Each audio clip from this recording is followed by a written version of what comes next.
we are celebrating the Equity and Women's Day. There is some short poem I come up with. It is for the women, since Ayaji says it's not just the external fight, we have also internal fights, and that's attachment. So this is a note which I got it for all women's, that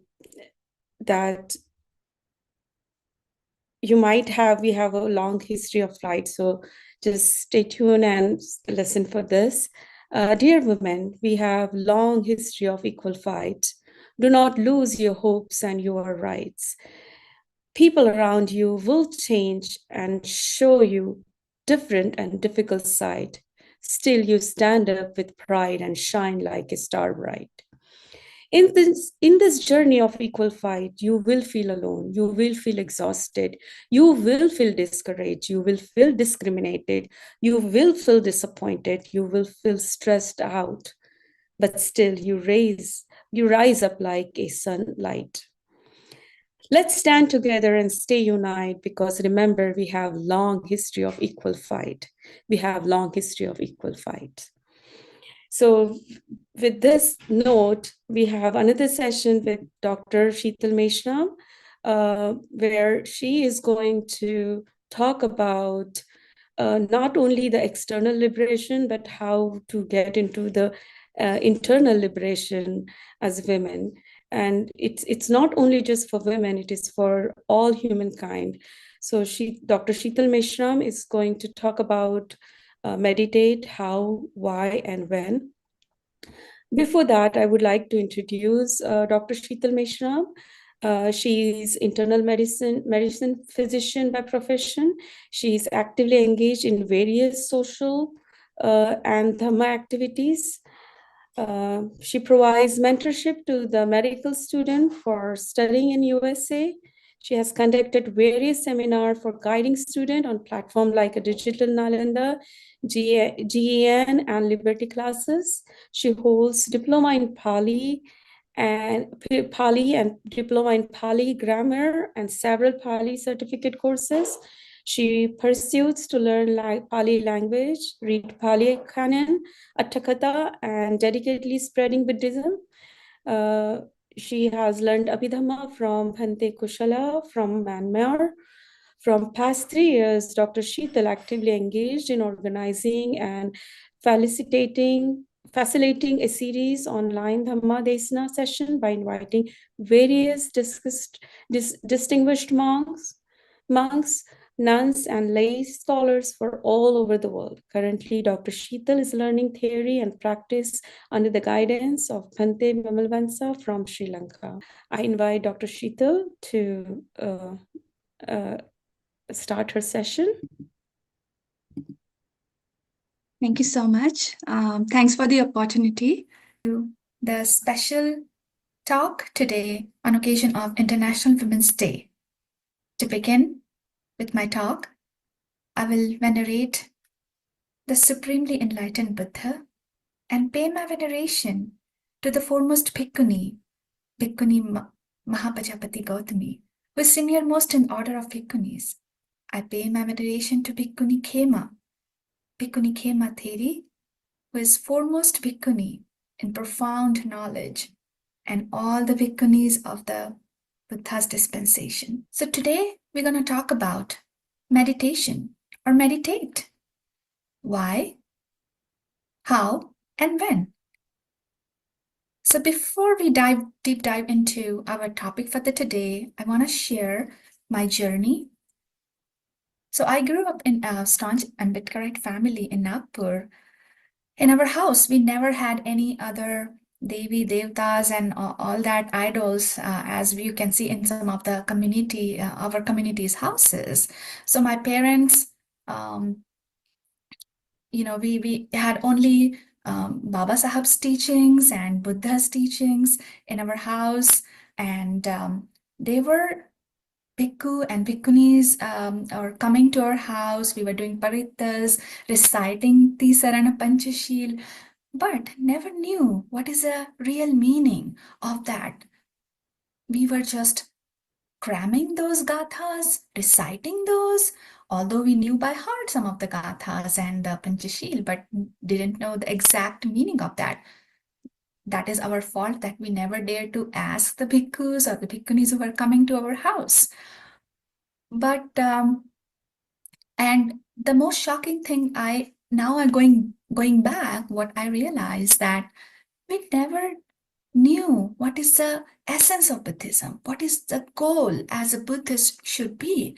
We never knew about those terms, never heard about like what is Sotapanna, Sakadagami, Anagami, Arhat, and never asked. So that is our fault as although we were calling ourselves a Buddhist very proudly, we're calling ourselves Ambedkarite, but never had that kind of quest. We were going back. Now I think what we have done as a childhood or growing up, just replacing those Hindu gods and replacing with Buddha, not knowing what is the essence of Buddhism and what Buddha is trying to teach us, and what it takes to be a true Buddhist. As we grew, got education and came to US, then like settled in our householder's life and started to earn money. And then somehow that quest began to search, like, okay, by reading and a discussion with different monks and monastics in the community. And those, when they started coming to our house, we had long discussions, and we were very, very shocked to come to know, oh, how come we never know? We were calling ourselves Buddhist, but like as a Buddhist, our goal should be to achieve Nibbāna. We didn't know that. What is Nibbāna? And how strictly we should be following the 5 precepts, Panchashila, although we knew all the Shila, but how those should be followed, what it takes to follow them, never knew that. So that quest began, and as we came to know, like all the Tipitaka is in Pali. We didn't know Pali. I didn't know Pali, so started to look to learn Pali, but at that time there was nothing available online. And this is, I'm talking about like in 2015, 2014, kind of 2013, 14 period. So somehow we got a very excellent chance of learning the basic Buddhism from other students from Mumbai University, and then got some better understanding of that. Still that, quest to learn the Tipitaka itself in Buddha's own language, Pali, that wasn't getting fulfilled. And then that period came when COVID hit all over the world, and people started using more online modes of communication and learning. Then I got a chance to learn Pali, started learning Pali, and also at that time I could do my diplomas in Pali and Pali grammar. So then reading Tipitaka, but this was just the theoretical part, right? But side by side, we started. Why I'm saying we all the time, because this is just not my journey alone. This is as my husband and we both are, looking into getting into the deeper dive of those theory and practical aspects, as for this journey. So we looked around. Did many popular methods, which is currently popular all over the world, right? Those kind of meditation techniques we did, Anapanasati, so-called Vipassanā. We somehow came to know, like, okay, there's some metta meditation as well. We started doing that and traveled wherever we found out, like there is some learned person who is teaching this kind of theory or practice. We just we went there from different parts of the India, different parts of the world, like Japan, UK, Bangladesh. So there was some loopholes in the sense that our the theoretical knowledge, what we were acquiring, was not somehow fitting with the practice. There was no like the whole answer to that, like, okay, what is the what is the correct way, or what is the exact way to go to Nibbāna. So then that journey continued to look further. And then we got a chance as well to learn Abhidhamma from Bhante in Myanmar. And that was the excellent opportunity, and very rare opportunity to learn from such a learned monk in Abhidhamma. So that made things very clear, in the sense like some of the things which wouldn't have make sense started making sense. And then the best part came, that we found our teacher, Bhante Vimalavansa, who not only taught us the theory and practice, and currently we are practicing under his guidance, then this whole journey, this quest, then started, okay, this is the theory which is exactly matching to the practice. My teacher says, Bhante Vimalavansa says, the practice and theory is not two different things. It is exactly the same. When you do practice, when you actually put your everything in practice, when you meditate, then Buddha has given very clear instructions. Whatever the instructions for practice exactly comes in the theory, so that should match. And that loophole that came towards an end. So I'm just gonna talk about like what our learning process is, what is the theory and what the practice, what we have to do to achieve that ultimate goal of everyone who should, I mean, whether you call yourself a Buddhist or not, everyone should have the only one goal, to go to Nibbāna. So why? As I said, why that question, right? That why we should meditate. So as our beloved Baba Sahib said, very famous quote, right? Of Baba Sahib, cultivation of mind should be the ultimate aim of human existence. So we have heard this quote so many times. I heard this when I didn't know any Dhamma, didn't understand anything. So what Baba Sahib is trying to tell us, like, what is the cultivation of mind? So according to Tipitaka and Atthakatha, according to the Pali Canon and commentary, what is cultivation of mind? It's a purification of mind. Chitta Visuddhi. There are 7 Visuddhis, there are 7 purification taught by the Buddha. So Chitta Visuddhi, like Chitta is mind, consciousness, right? Visuddhi is purification. So Baba Sahib is telling us to purify our mind. Okay, so what is, and the further definition that comes in the Pali Canon and Atthakatha is Vachara Samadhi, Appana Samadhi Cheti, Duvidhopi Samadhi Chitta Visuddhi Nama. So that's the explanation. So only 2 Samadhi, right? Upachara Samadhi, which is access concentration, and Appana Samadhi, which is a jhana concentration or absorption concentration, are considered in Chitta Visuddhi. So Baba Sahib is like referring us to look and develop our mind to that level, to develop that concentration, to purify our mind. What is Upachara Samadhi? How to achieve that? What is Appana Samadhi? Jhana concentration. So we'll learn about that in just a few moments. But can you directly go to develop this concentration or Samadhi?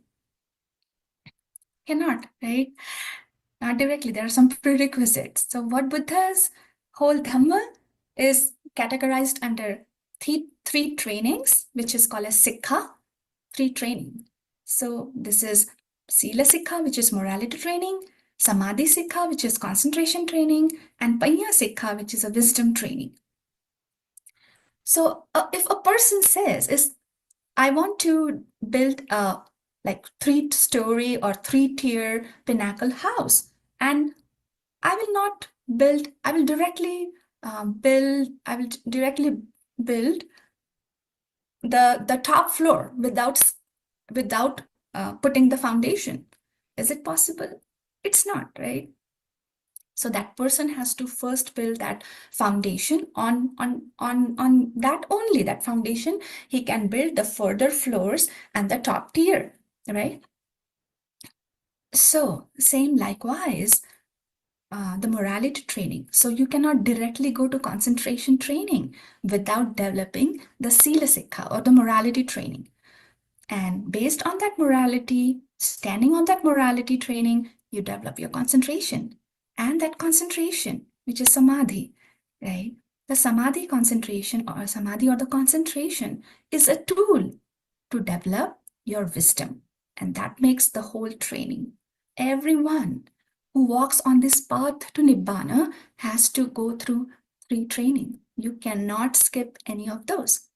So what is the Sila Sikha? What is a morality training? As a layman, we have to observe 5 Sila, Panchashila, right? And on occasional days, 8 Shila. Sometimes you can observe 9 Shila or 10 Sila, right? Bhikkhus have 227 and Bhikkhunis has 311 Vinay rules as laid by the Buddha, right? Samner and Samneri has 10. So those kind of Sila. So in your respective field, you have to develop that morality training. Standing on that, then you have to go for the concentration training and progressively to wisdom training. So this 3 training is nothing but the Arya Atthangika Magga or the Eightfold Noble Path that Buddha taught to achieve to that Nibbāna. So it is not a different thing, right? This 3 training and Arya Atthangika Magga is the same thing. As you can see, Panya Sikha covers the 2 portions of the Arya Atthangika Magga, which is the right view and right thought. Samadhi Sikha or the concentration training has three aspects on it: right effort, right mindfulness, and right concentration. And your Sila Sikha, your morality training, covers right speech, right action, right livelihood. So before we take a deeper look into all that, let's try to learn some very basic foundation to reach to that level to understand our topic for today. Okay, so there are true truth or there are true realities, as we can say, satya in Pali. So true realities. So first is samuddhi satya, which is a conventional truth. Hindi में जिसे हम व्यवहारिक सत्य कहते हैं, right? So samuddhi satya, व्यवहारिक सत्य, conventional truth. So when we talk to one another, like, okay, this is a man, this is woman, this is my mother, this is my son, all that, this is a mountain. So this is just a conventional truth. We are not telling lie when we say that this is my mother or father, right? And this is my car, this is my house. This is just to understand things while dealing with each other in society. But when one person becomes a Buddha, acquires that omniscient knowledge, sabandita jnana, he sees with his panya chakhu, right? This wisdom eye, that in reality, in the ultimate sense, paramatha satya, which is ultimate reality, nothing like a man, woman exists, because when he see a woman or man or a animal or a fish or a bird or a mountain, he sees only ultimate reality. What is that ultimate truth? What is that ultimate reality? So there are 4 ultimate reality, which is chitta, chetasika, rupa, and nibbana. So what is chitta? So you can call it a consciousness or mind, and chetasika, which are the mental concomitants with the mental factors. So chitta and chetasika form one part of the what we call as a mind, right? In Pali, you call as a nama. So mind has 2 parts, chitta and chetasika. They arise together, both chitta and chetasika arise together. They have a common object. They arise together, they perish together, and they have a common object. And the third reality, ultimate reality, is rupa, which we can call materiality or matter. And then 4th reality is nibbana. So basically, you can say mind is one, which has 2 components, and then the second one is matter and nibbana. And then mind has 2 parts, so ultimately it comes out to 4 ultimate reality. That's what Buddha saw under the Bodhi tree when he acquired that Bodhi knowledge, that 4 noble truths. Then he can see, like, okay, whether you call that a man or a human being, it has all this it has only this part, right? Mind and matter. And when you call us an animal, they have also mind and matter. When you call say this is a tree, it has only matter, no mind. Okay, same with a mountain, it has only matter, no mind, right? So that's we have to understand, and with that basic understanding, we'll move forward to our next discussion. So Buddha acquired that Sabandhuta Jnana, or the omniscient knowledge, under the foot of the Bodhi tree, and see that what is the Bodhi? Bodhi is understanding the Four Noble Truth, right? The Four Noble Truth, the first Noble Truth is the Noble Truth of suffering, Dukkha Satya. So what Buddha says, birth is suffering, aging is suffering, sickness, death, sorrow is suffering, lamentation is suffering, right? Pain, grief, despair, association with dislike is suffering, separation from what one likes is suffering, not getting what one desires is suffering. And that's the whole explanation of the First Noble Truth. But he says a very, very important thing. But in brief, like that's the whole explanation, right? Birth is suffering, and until not getting what one desires, that's the whole explanation. But in brief, Panchopadana Khanda Dukkha. It means Buddha adds, Buddha says, like in brief, 5 clinging aggregates are the suffering. That is the suffering. And this noble truth has to be known, has to be discerned with your own direct knowledge. We are not talking about any theoretical things here. Of course, when you are learning this theory, then you have to know like what in practice actually we have to do. So this is very, very important. So that is the first noble truth of suffering. 5 clinging aggregates of suffering. We'll learn shortly what are the 5 clinging aggregates. What is the second noble truth? This noble truth of origin of suffering. So what Buddha says, ignorance, avidya, is the samudaya satya. Craving, tanha, is samudaya. Clinging, upadana, volitional formation, is sankhara, and the kammic power, the kamma sakti, the kammic potential. That makes that your whole samudaya. Samudaya is like, that is a mass, right? It's just not one thing. It's like a whole group, like your avidya, tanha, upadana, sankhara, and kamma sakti, the kammic potential. That you have to see. The whole Dhamma which Buddha taught is based on this cause and effect. So there's a cause, there's the effect gonna come. If there's an effect, there has to be a cause. So what is the cause and what is the effect? So the first noble truth is the effect. Your 5 clinging aggregates are the effect. But what is the cause? The cause is the second noble truth. The second noble truth explains the cause, which is your ignorance, craving, clinging, volitional formation, and kamma sakti is the cause. That you have to see in your practice, in your meditation practice, and abandon this, because once you remove the cause, the effect will automatically remove. That's the Buddha's Dhamma.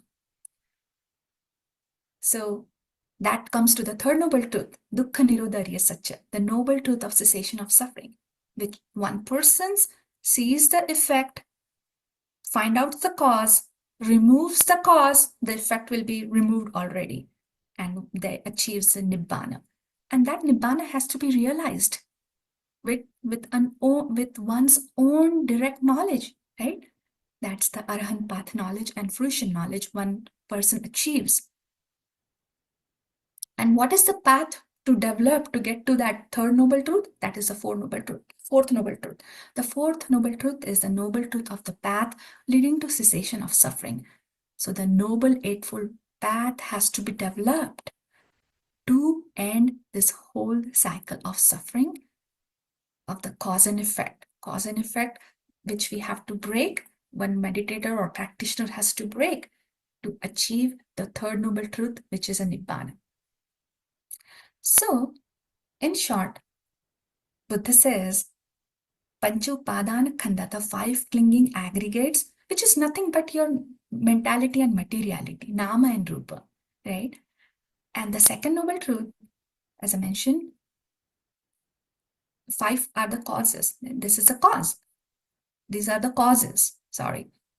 It's not just one single cause. These are the causes. That's why it's a samudaya, right? It's like a whole bundle of things, which is ignorance, avidya, craving, tanha, clinging, upadana. Volitional formation is your sankhara, and then kammic power, which is a kammasati, at a kammic potentiality.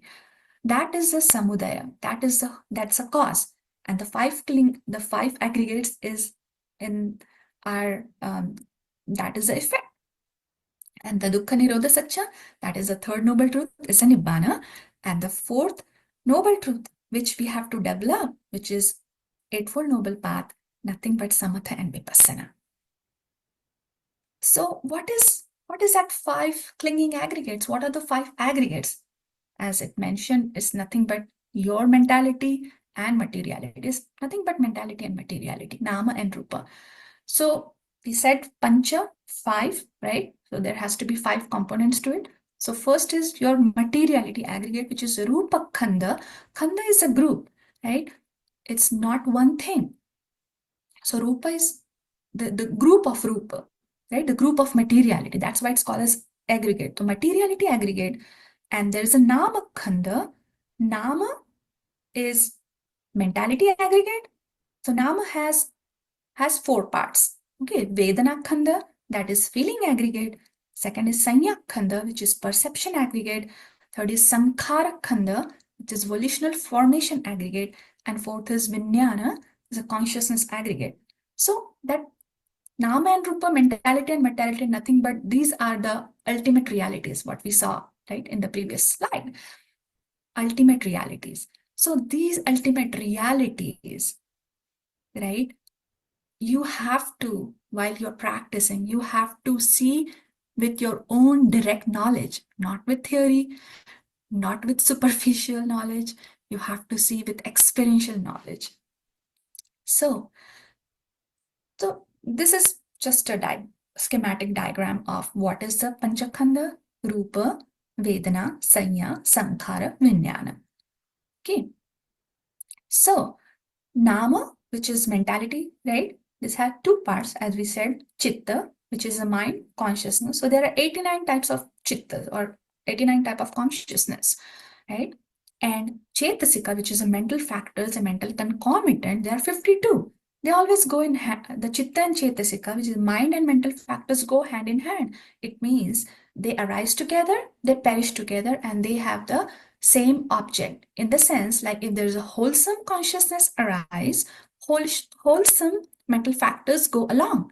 If unwholesome consciousness arise, unwholesome chetasika goes together. Okay, we are not going into details because today's talk doesn't permit us to deep dive into that. We just briefly touching. It's very in details. People take their whole life to understand this Abhidhamma, right? So it's not possible to cover everything. So briefly touching upon like what the level of understanding we should have to understand this Dhamma. So at this level, we just have to understand there's a Chitta, 89 Chitta, which is 89 consciousness and 52 mental factors. So this is just a schematic diagram, right? How many chittas are there and which plane of existence, how this 89 are subdivided, right? Unwholesome, wholesome, and then like mundane and supramundane. So we're not going to spend any time here. And this is a just the slides explain the 52 mental factors. Okay, some are common to whether wholesome or unwholesome consciousness, which go along with that consciousness, and some are unwholesome mental factors, and there are 25 sobhana, which is wholesome or beautiful mental factors. So depending on what kind of chitta arises, right, those wholesome or unwholesome chetasikas goes along, and some are common to all.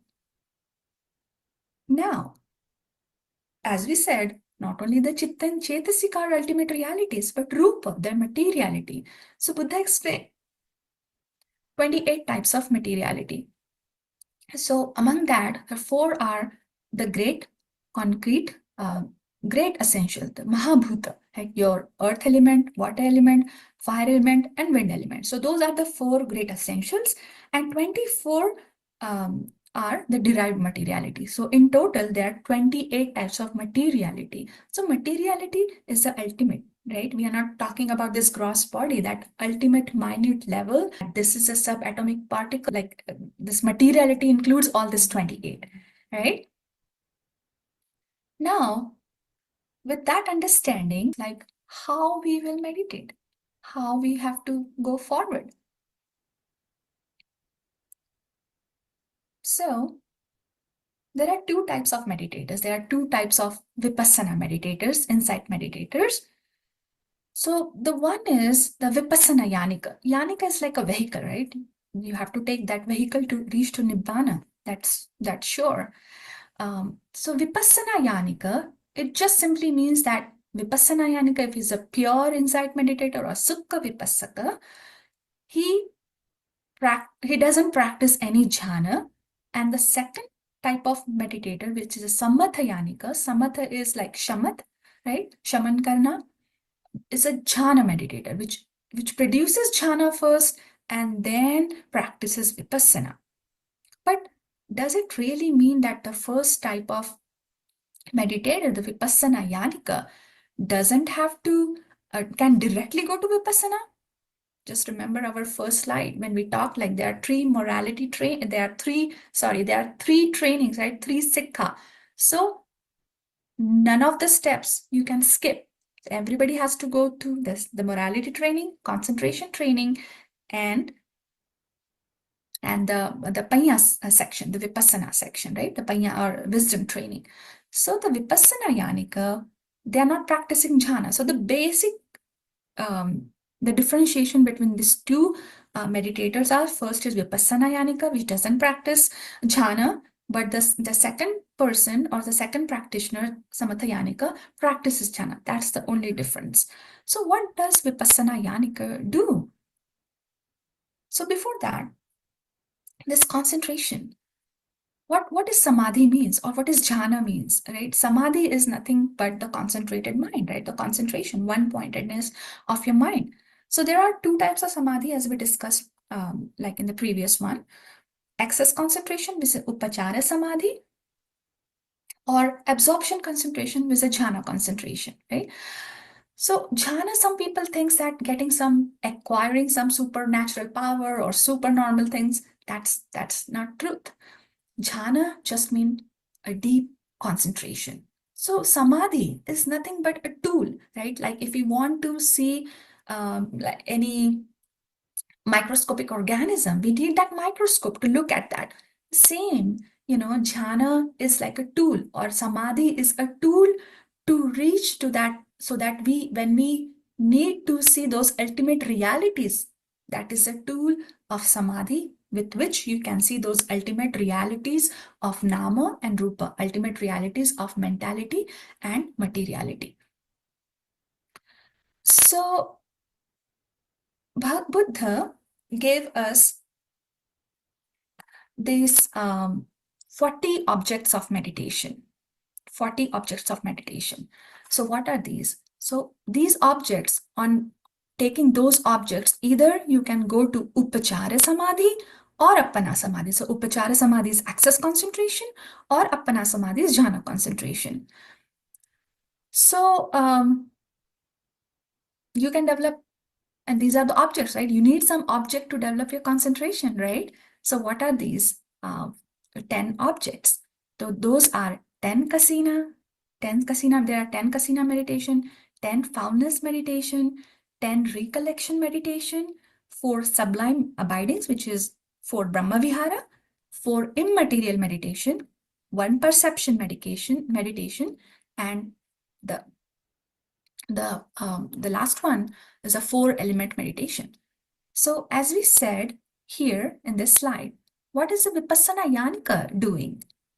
Doesn't he need samadhi to develop the concentration, right? On basis of which he'll go to the Panya section, right? The Panya training. Yes, of course. So that Vipassana Yanika has to develop or develop samadhi taking the 4-element meditation. So he develops that upachara concentration on taking this 4-element meditation and develops concentration, and then goes to do the vipassana, right? But the samathayanika, our samathayanika meditator will take these objects from this 40 meditation objects, develop jhana first, and then go to do the vipassana. So this is a basic differentiation between the two. So let's see one by one, right? So the 10 among the 10 kasinas, right? We said there are 10 kasinas. In that 10 kasinas, so you have the 4 great elements, right? The earth, water, fire, wind. You can take that as an object to develop your kasina meditation, right?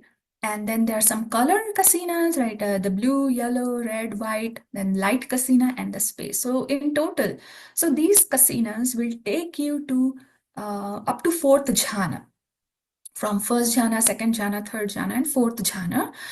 So you will get that kind of samadhi. That is a jhana. And then the 10 formless meditation. So this is kind of a repulsive meditation, right? You are looking at various dead bodies in their different stages. So some is swollen dead body, discolored dead body, things like that. So this dead body medication or the formless medication takes you up to 1st jhana only, but it takes you up to a jhana. So you develop that concentration up to 1st jhana. And then there are 10 recollection meditation. It's a Buddhanusati, Dhammanusati, Sanghanusati, Silanusati, Devtanusati, right? Chaganusati, generosity. So here's a recollection of the qualities of the Buddha, recollection of the qualities of the Dhamma, meditation on the recollection of the qualities of the Sangha, and the meditation on the qualities of recollection on the qualities of your morality and your generosity and devta, and recollection of your death, and the upasamanusati. So from buddhanusati to upasamanusati, you develop upachara concentration only. You cannot go to jhana by doing buddhanusati, dhammanusati, sanghanusati, and so on until upasamanusati. But the popular method nowadays, anapanasati, it is also a recollection meditation, right? So anapanasati takes you from it takes you to develop jhana from 1st jhana, 2nd jhana, 3rd jhana up to 4th jhana. And the another meditation in this recollection meditation is kayagata sati, the 32 body parts, the contemplation on the 32 parts of your body, which takes you up to 1st jhana. And then there are 4 Brahma Vihara, sublime abidings, which is Metta, Karuna, Mudita, Upekha, loving kindness meditation, compassion meditation, sympathetic joy, and equanimity. So Metta, Karuna, Mudita, so loving kindness meditation, compassion meditation, and sympathetic joy meditation takes you up to 3rd jhana, from 1st, 2nd, 3rd. And once you develop 3rd jhana, taking either Metta, Karuna, or Mudita, then you have to develop that equanimity meditation, upekha, which takes you to 4th jhana. If you can say, okay, I will not do Metta, Karuna, Mudita or Mudita and directly do upekha, that is not possible, right? You have to go stepwise fashion. You have to develop 1st jhana, 2nd jhana, 3rd jhana, taking either Metta, Karuna, or Mudita, and then develop upekha and achieve 4th jhana. So these are the 4 Brahma Viharas. And then comes to the 4 immaterial jhana. So that is 5th jhana, 6th jhana, 7th jhana, and 8th jhana.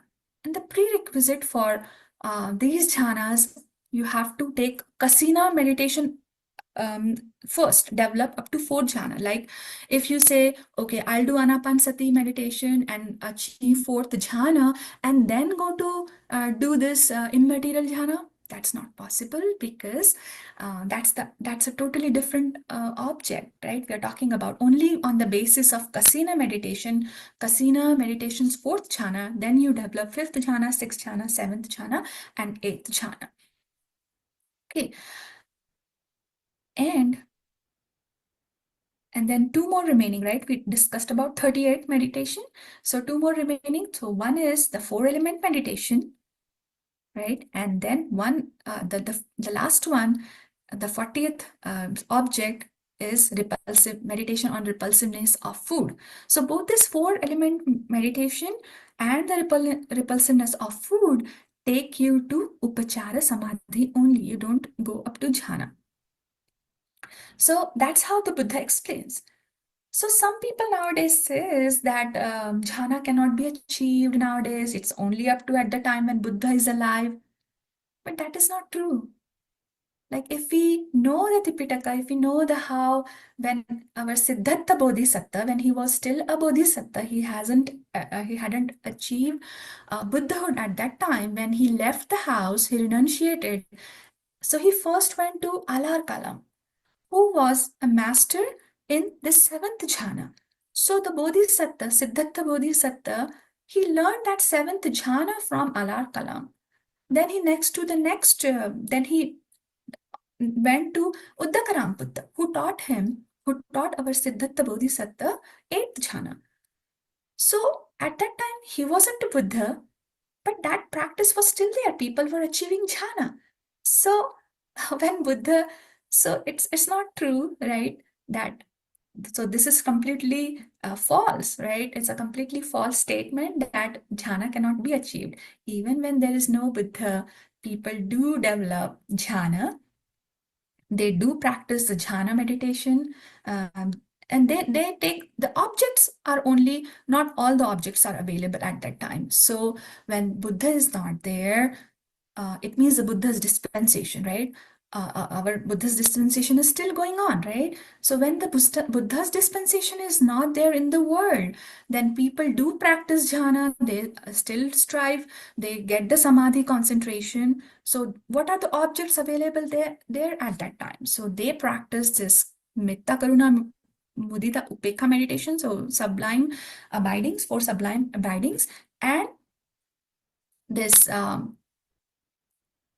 Kasina meditation. So these Kasina and the 4 sublime abidings, people do practice, they get the concentration, they develop samadhi, but their goal might be different, because if there is no Buddha, nobody knows about the Nibbāna. So their goal remains different from what Buddha tells, but the people do develop concentration, people do develop samadhi. So our Buddha's dispensation is still going on. So whoever practice can achieve jhana and can develop that access concentration or jhana concentration. So if you go, so what I mean to say, like Buddha gave us this 40 objects of meditation to develop samadhi. When Buddha arrives, then only they give this whole 40 objects. When Buddha is not there, when the Buddha's dispensation gone from the whole world, then people, they cannot practice this Anusati meditation. They cannot practice this 10 recollection meditation, because that whole meditation techniques or objects are gone. But when Buddha comes, he gives this whole 40 meditation objects. But when Buddha is not there, people still practice samadhi. They practice a Kasina meditation. They practice the 4 Brahma Vihara or 4 sublime abidings. So that's the thing I want to stress. So now is the Buddha's dispensation. Whoever practice can achieve jhana. And now we, as you can see from this slide, that the goal of this Anapanasati meditation is to take you to 1st to 4th jhana, right? It's like progressively. If you practice Anapanasati, the goal of Anapanasati is to take you to jhana. So you have to question yourself. The current meditation practice, if I'm practicing Anapanasati, is that taking me to jhana? Is that taking me to jhana, what Buddha said? Or is it taking me to somewhere else, which some practitioner told, but it's not taking me to anywhere? So remember, if you are not practicing in the way Buddha taught, we are not on the path to Nibbāna. You may feel good, you may feel, okay, I'm doing something, but that is not conducive to Nibbāna. So that's very, very important. So as In the previous, we said that two types of practitioners. One is Vipassanā Yanika, which is a pure insight meditator. He has to do 4-element meditation first to achieve that samadhi and then go to Vipassana. The Samatha Yanika, that is jhana practitioner or the tranquility meditation practitioner, what he does one extra step before going to 4-element meditation. He develops jhana, he develops that absorption concentration or excess concentration, then he goes to the 4-element meditation and then develops vipassana and then goes to practice vipassana. So this Chatudhatu Vavatthana meditation or the Chatudhatu Bhavana or 4-element meditation is a common step for both of the Vipassana Yanika, a pure insight meditator, or the Samatha Yanika. You cannot escape from this step. You cannot skip this Chatudhatu because that is ultimate reality, right? That is your rupa, your materiality. You have to discern that, or you have to develop this meditation, and then you can do Vipassana. What is Vipassana? So, to discern those 5 aggregates, remember we talk about Panchakhanda, Rupakhanda, and Rupakhanda, Vedana, Sanya, Sankhara, and Vijnana. So those Panchakhanda, we have to discern. The meditator has to discern with one's own direct knowledge and find out the causes. So discern the five khanda with one's own direct knowledge. That is the first noble truth. And find out the causes of those 5 aggregates is the second noble truth. Only when the meditator fulfills this criteria to see and discern the 5 aggregates with his own direct knowledge and find out the causes of those 5 aggregates with his own direct knowledge, then only the person or the meditator is eligible for Vipassana. What is Vipassana? So this both mentality and materiality has a common characteristic. Both mentality and materiality, they have the common characteristic, which is they arise, stay for some time, and then pass away. Arise, stay for some time, and pass away. Very rapidly arising and rapidly, they don't even stop. But we feel like, okay, there are 3 phases in that: arising phase, standing phase, and perishing phase. But as soon as they arise, they pass away. That is the characteristic of both mentality and materiality. And because there is nothing which is staying there, not even for a moment, right? It arises, it arises momentarily. It momentarily arises and momentarily passes away.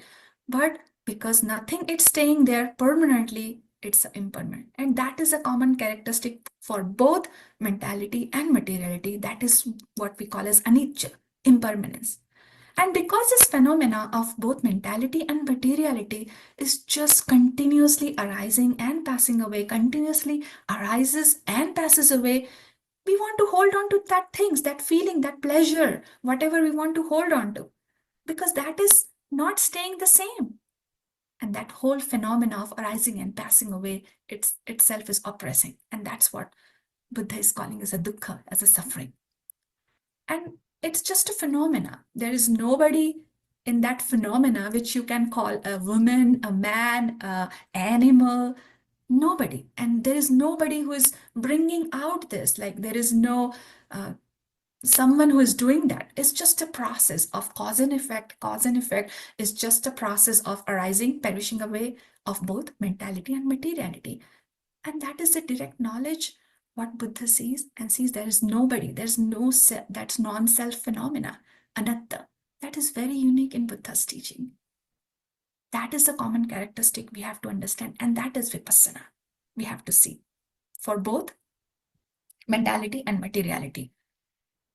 So whoever wants to achieve that Nibbāna has to go through this 16 stages of Vipassana knowledges. Insight knowledges, Vipassanā jnana. What are the 16 stages? First is Nama Rupa Paricheda Jnana. The name itself says Nama, which is mentality, Rupa is materiality, Paricheda is discerning or defining that knowledge. It's not talking about anything. This is not about the theoretical knowledge. You have to discern this nama and rupa, this mentality and materiality with your own direct knowledge. And that is the first stage of your vipassana. Second one is, and that is a dukkha satya dhamma, right? That is the first noble truth. That's how you fulfill the first noble truth. The second one is, second vipassana knowledge, or the second insight knowledge is pachaya pariggaha jnana. Pachaya is the cause. As I said, the whole phenomena is cause and effect, nothing else. If there is a cause, the effect will come. If you remove the cause, the effect will not come. So you have to see the cause. My present mentality and materiality, they arised because of the cause. Where is the cause? And you have to go and look at that cause. Okay? And that fulfills your first noble truth and the second noble truth. And then you are dealing into these further knowledges one by one, looking at that whole mentality and materiality phenomena, arising and perishing phenomena, all that. And progressively you go through the 16 stages of Vipassana knowledges, and fulfilling each and every step, you come to this stage of Gotra Bhunyana with change of lineage. What is the change of lineage? You go from a layman or a Puthujana, right, as a non-Arya people, to one who becomes the noble person, because all your defilements are like, they are eradicated and you become a noble person. And that's the knowledge you have to acquire. So whoever who are striving on this path to become an Arya person has to go through the 16 Vipassana jnana, one by one, and practice. So you have to question yourself. Is my meditation technique, what I'm doing currently, taking me to this level of looking at my materiality and mentality and the causes for my present mentality and materiality? Whatever meditation technique you are doing, you have to question yourself. If you are doing anapanasati, you have to question yourself. Oh, Buddha taught us that this anapanasati will take me progressively to fourth jhana, from first, second, third, fourth jhana. If I'm doing metta meditation, is my metta meditation is taking me, the loving kindness meditation is taking me to first, second, or third jhana? If I'm doing Buddhanusati, is that Buddhanusati is taking me to develop Upachara concentration or the access concentration? If not, then you have to question yourself. Whatever I'm getting that technique from my teacher, is this the correct path? Is that what Buddha taught? If not, ask yourself, ask your teacher, look at the Tipitaka, read it, see the instructions, everything is there in Tipitaka. Everything has been explained in the Pali Canon, in the commentaries, everything. So you have to question that.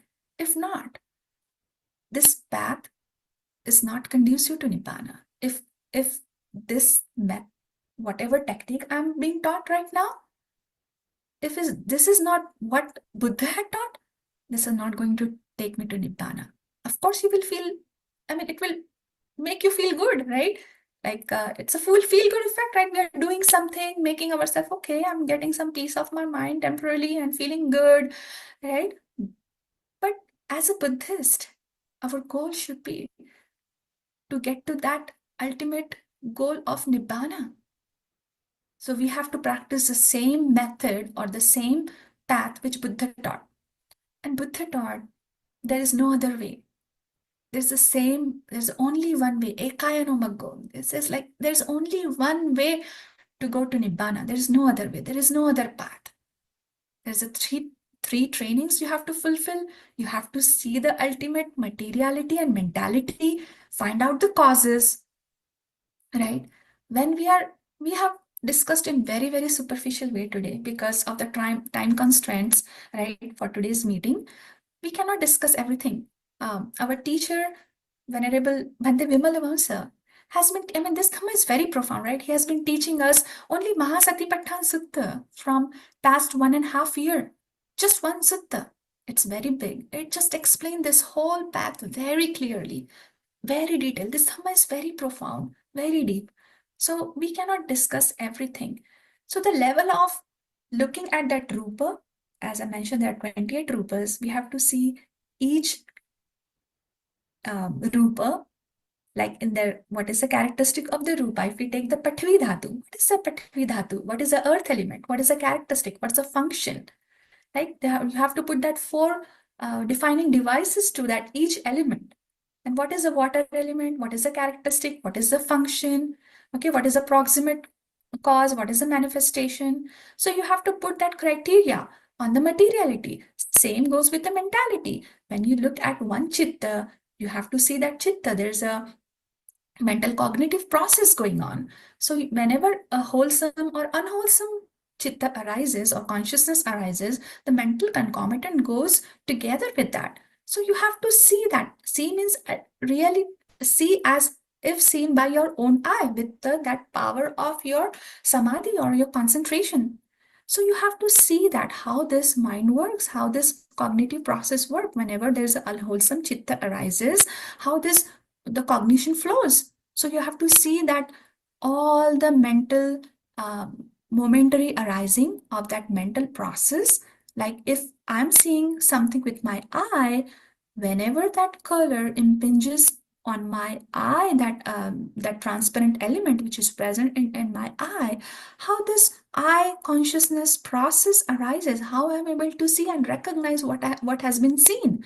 So that whole mental cognitive process you have to see, not only for eye. We have 6 senses, right? Your eye door, your nose, your tongue, your ear, your body, and your mind. So all the 6 senses, there's some cognition process going on. So you have to see that cognition process on each door. Like if I have to discern my eye door, you have to discern all that cognition process in the eye door. If I want to discern that nose process of how when smell or odor impinges on that nose transparent element, how does nose consciousness arise and the whole process flows? So you have to see this. This is very minute what Buddha is expecting us to see. That is the wisdom, right? So that is very, very detailed, very profound kind of knowledge you have to acquire. That is the first Vipassana knowledge. Mentality, materiality definition knowledge, and if that is a fact, that is your 5 aggregates, right, in the present life. So what is the cause? There has to be some cause. That's why your 5 present aggregate arises. What is the cause? So that's the second Vipassana knowledge. You have to see, oh, because of my craving that existed in the past, because of my avidya, not knowing the Four Noble Truths. What is avidya? What is ignorance? Because craving cannot arise alone. There's a group of things, right? There's a group of phenomena which arises together. So you have to see that cause. So that's the level of meditation we have to go to reach up to Nibbāna. There is no shortcuts. There is no other way to go. Buddha says there's only one way to go, ekaya no maggo. Everybody has to go through all the 16 stages of Vipassana, has to discern the Four Noble Truths with his own direct knowledge. So, and fulfill that Arivatthangiko Maggo to arrive at this stage. So now we have come to our last portion of our section of the topic, which is when. When should I meditate? There's a Dhammapad Gatha in Buddha Vagga. Kiccho manussapati labho, kiccang machana jivitang, kiccha saddhamma savanang, kiccho buddhano pado. Buddha is saying it's rare to be born as a human being. Those who are subject to death, it's rare for them to be alive for long. It's rare to hear good Dhamma. It's rare for the rising of the Buddha. We are very, very lucky. We are very lucky and we are so fortunate Buddha's dispensation is going on. We have the Dhamma, the true teachings of the Buddha. We are born as a human being with all the faculties intact. And we are indeed, we are very fortunate to get a teacher like Bhante Vimalavansa who can teach us all the 40 objects of meditation, which only few teachers in the world at the current time can teach us. So now it's our responsibility to not to neglect and miss this very rare of the rare opportunity to learn and practice as per Buddha's instructions. I mean, we will find 100 different reasons not to meditate, but one reason is enough to start acting upon it and start meditating. As I mentioned previously several times, that as a true Buddhist, our goal should be to achieve Nibbāna, to end from all the sufferings, this continuous repeated getting rebirths, getting repeated existence, to achieve all, to end all that suffering. Our goal should be to start meditating and realize the Nibbāna in this Buddha's dispensation. So do not miss this opportunity to take Kammatthana from Bhante or whoever the teacher are. There may be many teachers who are giving instructions as per Buddha's real teaching. So find those teachers, take the Kammatthana from them, start practicing and achieve that goal. If you want to get in contact with Bhante Vimalavansa to take your object of meditation, to take your Kammatthana, let me know. I can facilitate that and get you in contact with Bhante, start your practice, start meditating. So that's all I have to share today, and I'll stop here. Sadhu, sadhu, sadhu, Sheetal. Very eye-opening session. There is so many comments. They want to have another session from you, and that should be the series of the session. That's a good comments we are getting here. Yes, it is ultimate liberation should be our aim. And you have eye-opening session for all AANA members over here. Thank you so much for your time and your elaborated study about Dhamma. And of course, I won't be thankful enough to mentoring me on this path of liberation. And I'll open this call for question answer. Smita. Hi, Sheetal. Hi, Kalpana. First of all, thank you so much for your presentation. And as Kalpana also mentioned earlier, Sheetal has been our mentor and guide to connect with Bhante Vimalavansa, and to practice meditation. And it's not been an easy journey, right? But we are practicing meditation in the proper way, but it's still not easy, Sheetal. So trying to understand what are the, I know you also do a lot of theory. What are the other things we can do so that we have better concentration and we are reaching our goals sooner than later? So thank you so much. And I mean, I'm not mentor in any ways, right? In any shape or form. I don't have that kind of expertise, I would say. I'm still a student, right, practicing. And everything I could share today is just because of the knowledge and wisdom shared by my teacher, Bhante Vimalavansa, and his teacher, Bhante Pauk Sayadaw. I mean, Bhante Vimalavansa always mentions, if Bhante Pauk is not in this world, nobody would know about the 4-element meditation, right? It is only few teachers, right? Because of only Pauk Bhante, we know about 4-element meditation.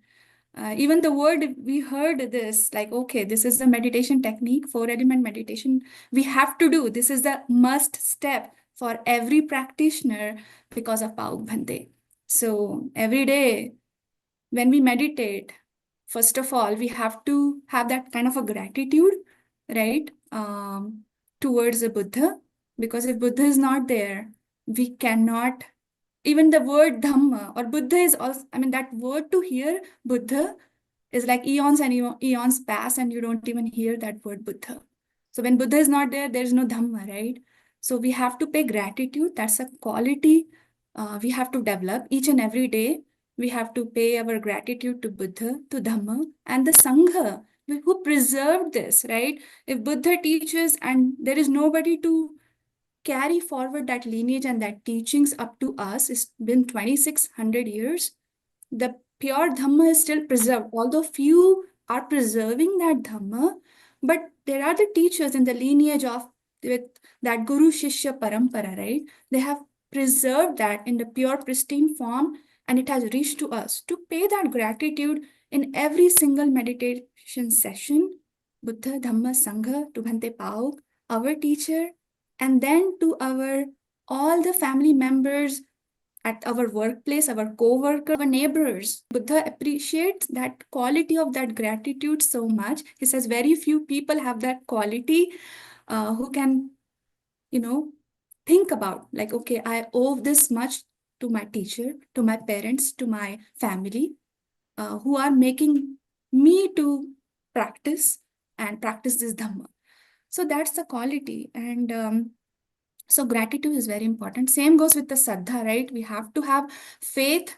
10 things. We have to have the Saddha on Buddha, that there is a Buddha and there is a Dhamma. And when we achieve and practice that Dhamma, it's really gonna bring us to that realization, that Nibbāna.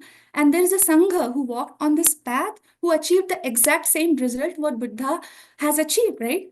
Like as a disciple, what we can achieve, it's possible. And then we have to believe on karma and its effect. So karma theory, we have to put our faith on that.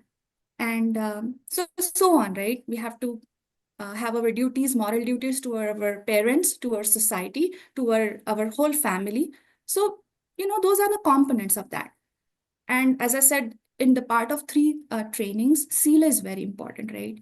It's not easy to even follow Panchashila. As I said, we grew up in the family, we were reciting Panchashila, didn't know. We were still, jokingly, we were telling lies. That is not acceptable. That's not what Buddha is saying. Even in jokes, we cannot tell lie. So that's the level of Panchashila we have to follow, right? So that level, and that's very hard, right? That's very hard. And we have to practice each and every day, right? We have to be very cautious because it's a continuous process, and it's a restraint of our mind and speech and body, right? When we follow Sila. And not only the Panchashila, right? If we want to progress further, we have to go to 8 Sila, more that intensifies our Samadhi. And then only, and it's a very long journey, right? But it's a one step at a time.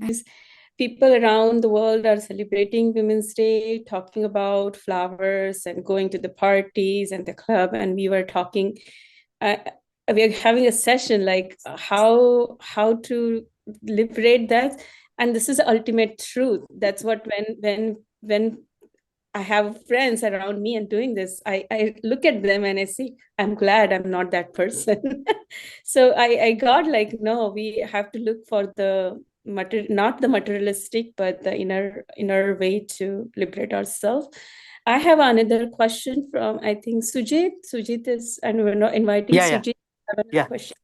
Yeah. जय भीम ताई, शीतल ताई, जय भीम सुजित बोलतोय. Jai Bhim. I saw your growth. It's very nice. And I was looking this 5 khandas meditation, and I was doing from a long time, and it's very helpful. And I saw your growth and everything that you share everything. That's very good, and I'm happy to congratulate you that you doing great. And this 5 khandas meditation is very helpful for me also. And if we shared with people and people will understand, then I think we will achieve something. Thank you. Yeah, I want to say, like, in this whole path, the teacher plays a very important role here. Like right from the Buddha, you have to find the correct teacher, right? So make sure that you are, choosing that correct teacher, because there are so many techniques in the world, right? All are labeled same, like Anapan Sati. Vipassana, but we have to choose what Buddha is trying to teach us. We have another question from Pankaj Meshram. Thank you, Kalpana, and thank you, Dr. Sheetal, for this talk. I know there was a very short time allocated for you to deliver this, but I wanted you to touch base upon the three common characteristics, which is anicca, dukkha, and anatta. And I wanted to see if you would comment on where those three would fit into these 16 stages of Vipassana. So the 16 Vipassana Jnana, right? So the first two Jnana, like the 16 Vipassana knowledges, the first we already talked about. The first is a Dukkha Satya Dhamma, that is the first noble truth. And the second is the second noble truth, right? The Pachaya Parigraha Jnana is the second noble truth.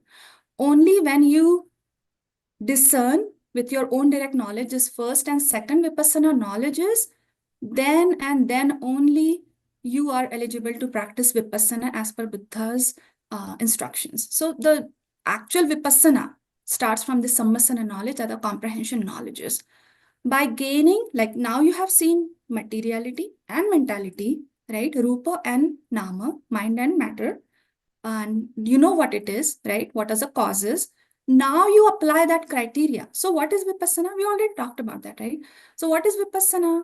Vipassana is nothing but seeing anicca, which is impermanence phenomena, dukkha, which is suffering phenomena, and anatta, which is non-self phenomena. So that is the criteria now you have to put for this nama and rupa, mentality and materiality, because that's the common characteristic for both mind and matter.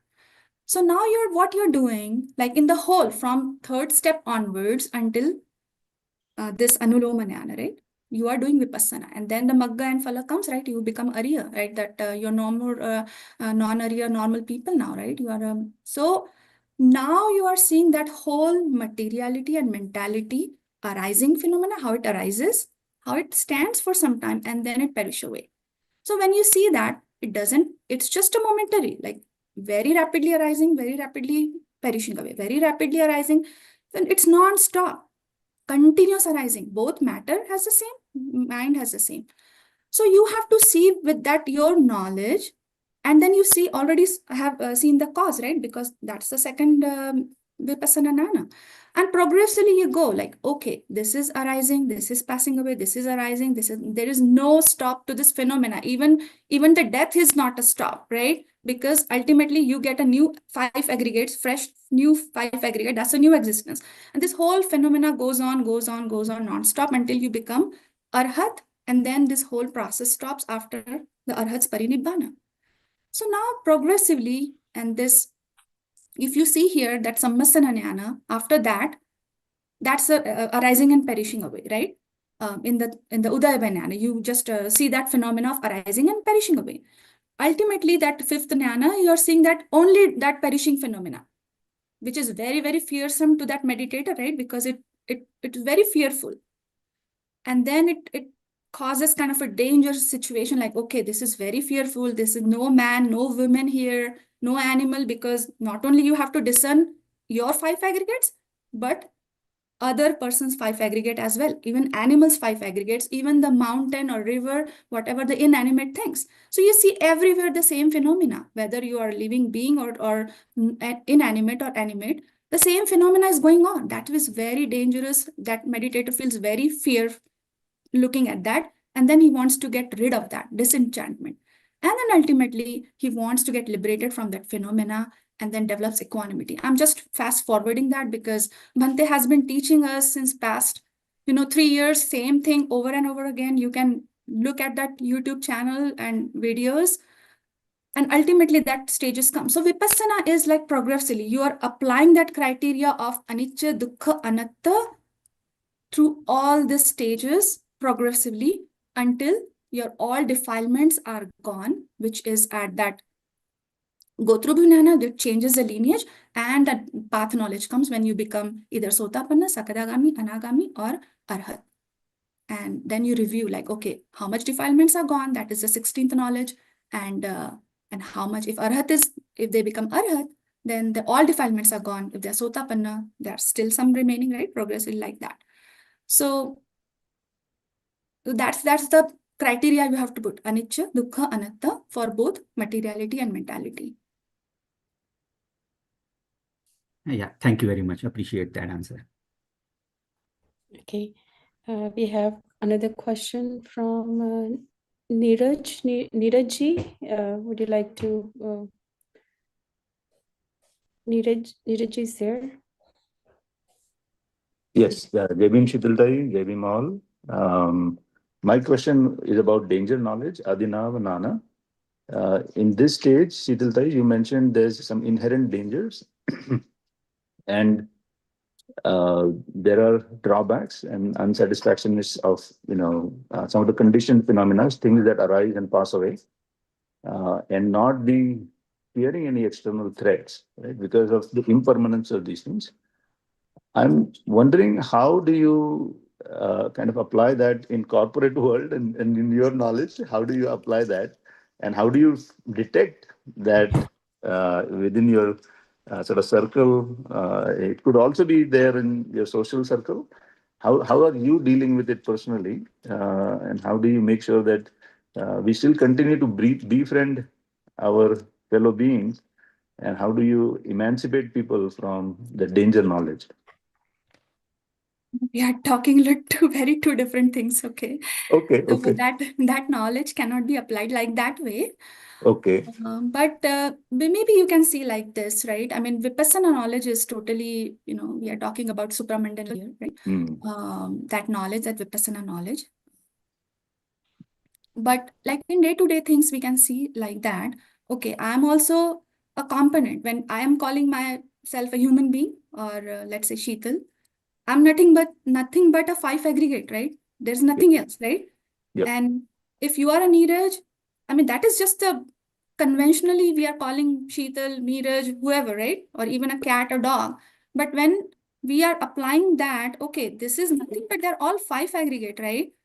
So, and we are, because of some causes, right? In the past existence, we had that tanha craving, right? And because of that, this 5 aggregate arise. And not only whatever I'm doing right now, because I'm continuously generating that craving, right? I have ignorance. So because of this, present causes will give a future effect as grudge against you, or somebody is doing unwholesome thing in the corporate world. And then you have to see that way, right? Okay, this person is nothing but, although I'm saying this is a person, but ultimate reality, nothing exists, right? That he is also a 5 aggregate. I'm also 5 aggregate, and the kamma is the only property we have, right? Doesn't matter we are a millionaire, billionaire, or a beggar. Kamma is the only property is gonna go forward, right? In the next existence and several future million, billion existence to come, right? Until we achieve the complete liberation. So we have to see that way, like, okay, whatever, if this person is doing unwholesome thing, he's his own, that's gonna be his own property. If I'm doing some wholesome thing, that's my own property. So although, because we are not to that level, so ultimately because we have so many defilements, so the unwholesomeness will come, some hatred will come, but jealousy will come, something will come, because until we reach to that perfect level where nothing will arise the defilement. But this meditation helps, right? When we think to that level, that anger or hatred reduces to some extent. And that's the practical thing I'm telling, right? I'm also working in a corporate world now. So that's the day-to-day challenge we have to do, of course, in home also, right? When our kids do something bad, we always raise our voice, hatred generates. But then we ultimately, because if we were doing like 100% previously, now progressively we are working on this path, then we came to know after a few minutes, okay, what I'm doing, why? Because that's just gonna give me more unwholesomeness. So somehow that reduces. It's not gonna eliminate until we reach to that level. Very insightful and very honest from your own practical experiences. This helps a ton. Thank you so much. Okay. There is 2 more questions. We have a time constraint. Okay. Sheetal Tai, Jai Bhim, Namo Buddhaya. So my question is, actually I was visiting Denver and I happened to meet Pankaj Dada. You guys were going to Sri Lanka in a forest monastery. I just wanted to know your experience. How was it? And second, I have been practicing meditation for a very long time. It's been almost like 3 years now. and I know about the 8 jhanas. So I am learning more about jhanas. And is there anybody who can share their experience? If they have experience in jhana, it would be very helpful for me. Um, and third is, if you can share this presentation for our own learning, that would be really helpful.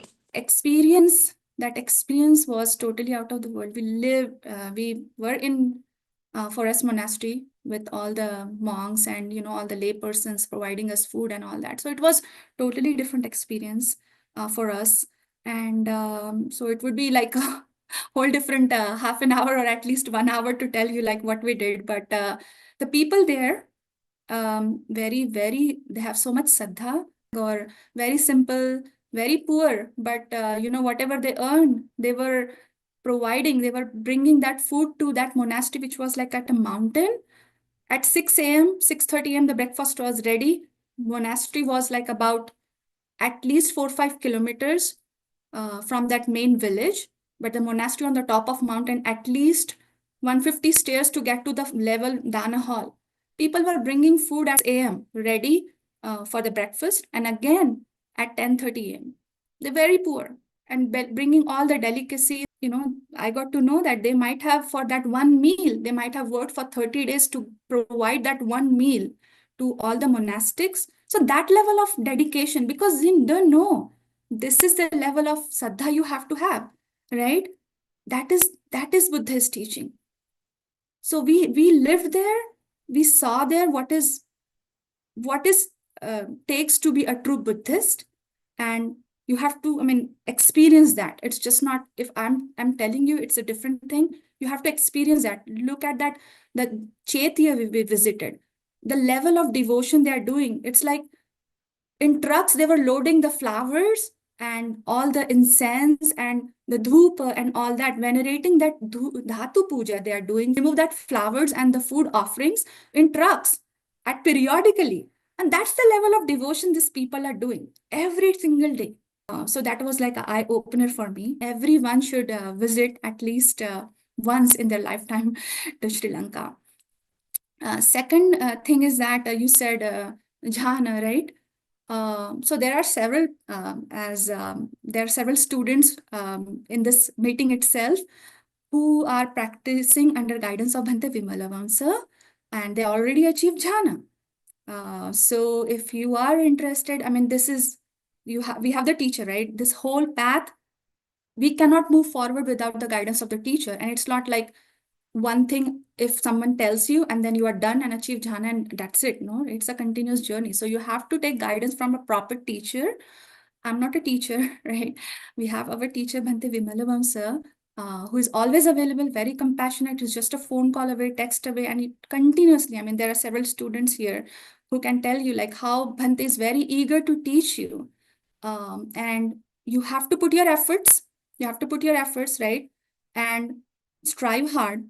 And those students who have practiced, they achieved jhana within 2 months. Some achieved even 4th jhana within 2 months. Some achieved it's like examples of like several jhanas. In the monastery, we have seen some practitioners. We achieved different objects, like just not one object. They did an anapansati, they took another object, they achieved that jhana, move forward. So that is the level. It all depends on how much parami you have and how much ready you are there to put your effort. So it's a combination of both, right? So I'll put my number here in the chat so that you can contact me, and I'll get you connected with Bhante Vimalavansa, and then you can talk to him and get your kammatthana, get proper, because this is very systematic way you have to go. This is no haphazard way. Everything has to be very systematic according to Buddha's instructions. And then what was the third question? If you can share the presentation. Okay. Sure. This has been recorded, right? This live meeting has been going on the YouTube. So you can get that. And if you want just the slides, if you are talking about, so if you connect me with WhatsApp, I can share that slides with you. But other thing I want to say, because as I said, this is very superficial presentation. I omitted so many details today because of the time constraints, right? Bhante has been guiding us, Bhante Vimalavansa has been guiding us for 3.5 years now only Mahasatipatthana Sutta has been teaching 1.5 years. So go through that website or YouTube, look at the level of depth he's telling you, right? Because there's so many Mahasatipatthana Sutta there, but if you're not practicing according to Buddha's way, arthacha anartha hotoy, right?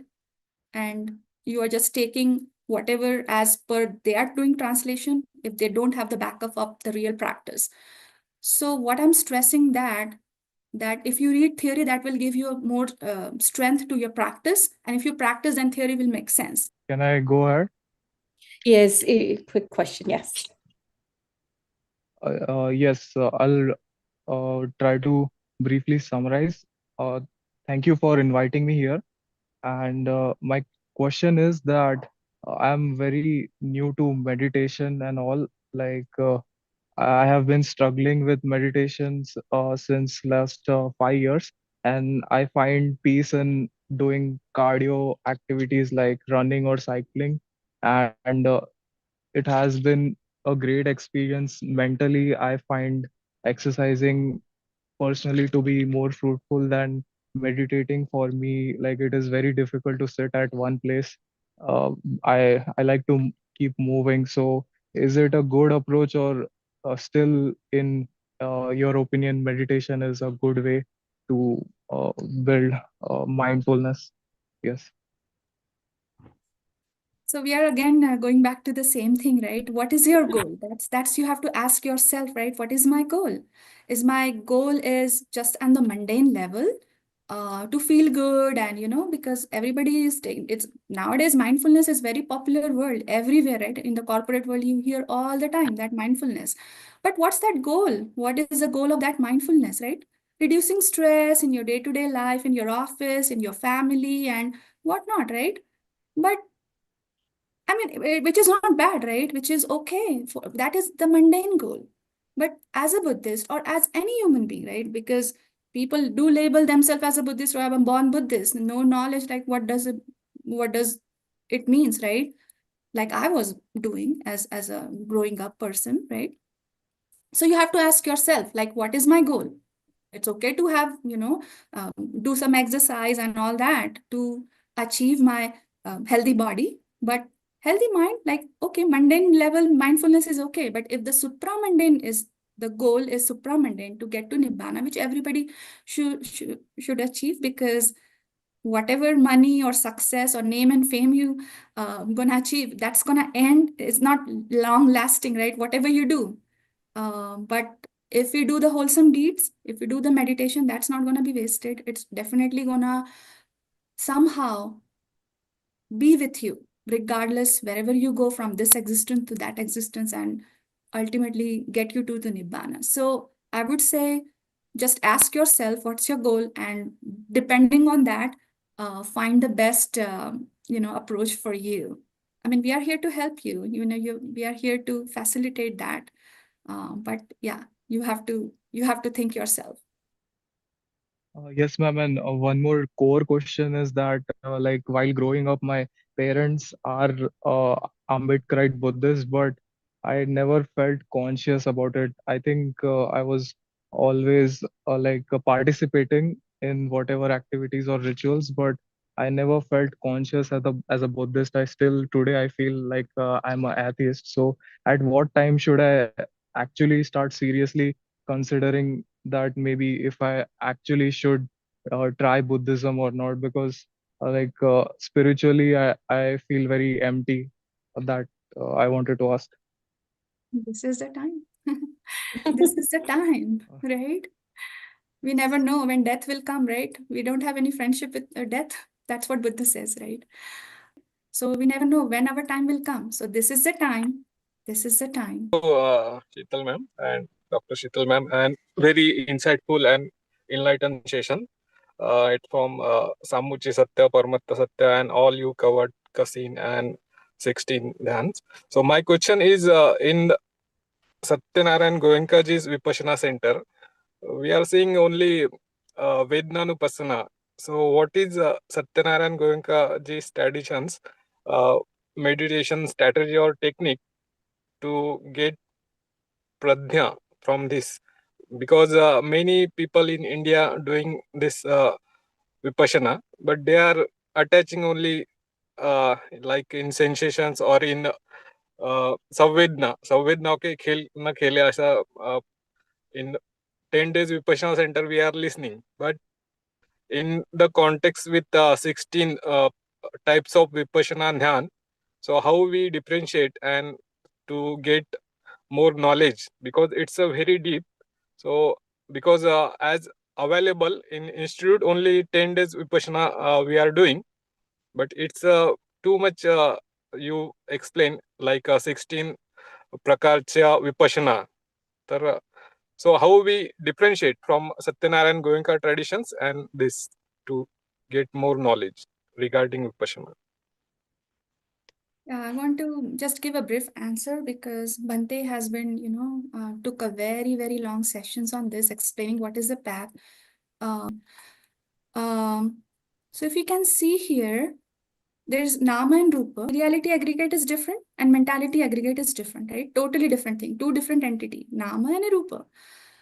So there are, like in human beings, we have all the 5 aggregates, but they're in some existence, as you know, I know you hear a lot of Dhamma, so you might have heard like there are some existence where only Rupa exists. There are some existence where only mentality exists, only Nama, right? But if you categorize this 5 Khanda, you can see there's a Vedana is a part of Nama, right? It's not a part of Rupa. That makes very clear, right? It's a first basic thing you have to understand. Nama Khanda is totally different. Vedana is a part of mind, not Rupa, not matter. So if you want to see that Vedana, you have to see in mind, not in the body. Is it very hard to understand this? No, right? But so what we have to see in that practice, we have to see Rupa in Rupa, like matter in matter, and mind in mind.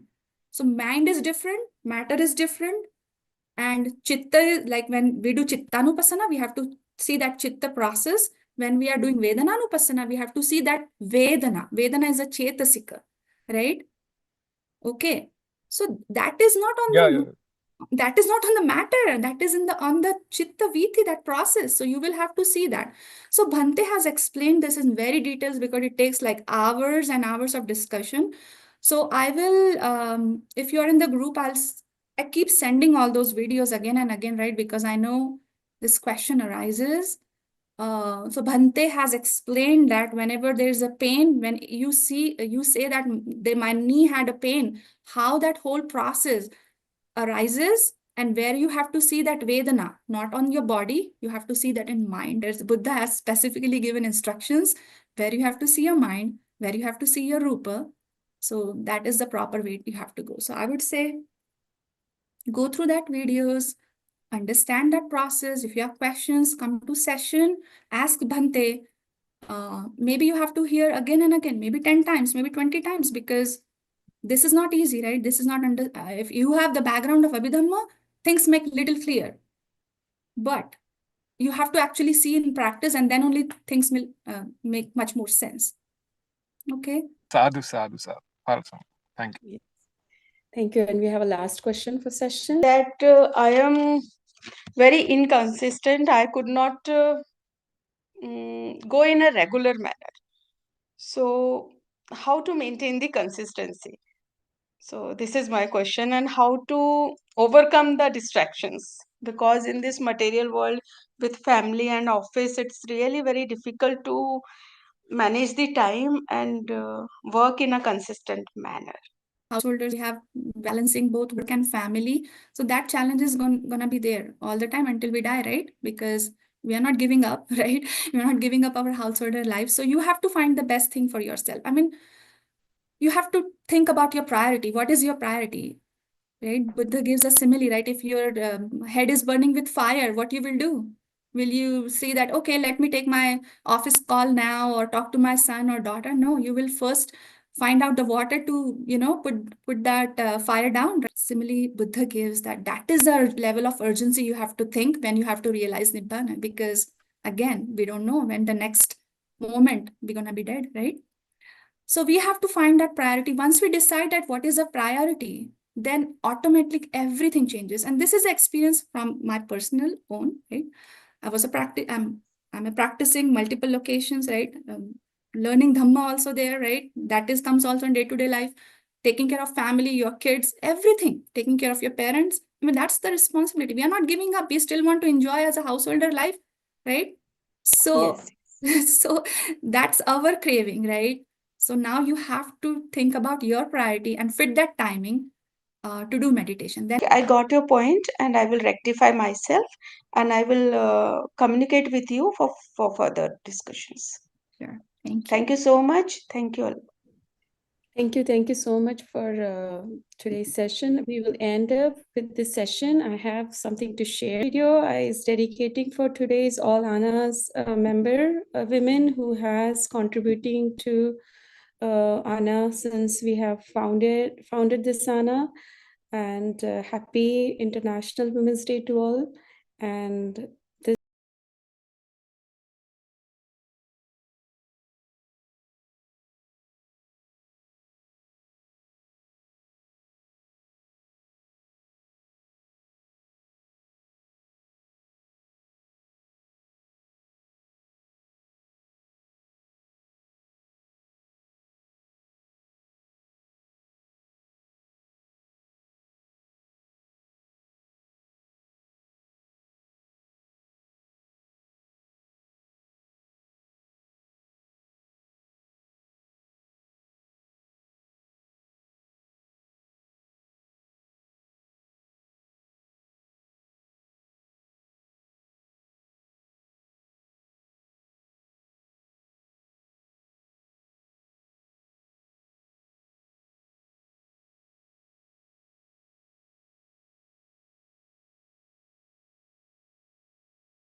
thank you everyone for a call, and thank you for this session.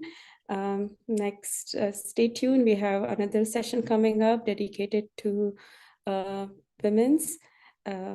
So